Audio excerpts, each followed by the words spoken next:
وعجبوا أن جاءهم منذر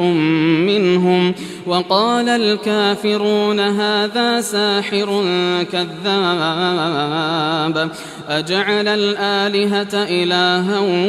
واحدا إن هذا لشيء عجاب وانطلق الملأ منهم أن امشوا واصبروا على آلهتكم إن هذا لشيء يراد ما سمعنا بهذا في الملة الآخرة إن هذا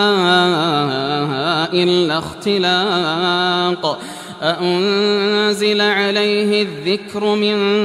بيننا بل هم في شك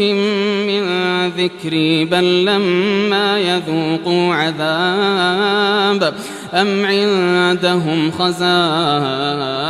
رحمة ربك العزيز الوهاب أم لهم ملك السماوات والأرض وما بينهما فليرتقوا في الأسباب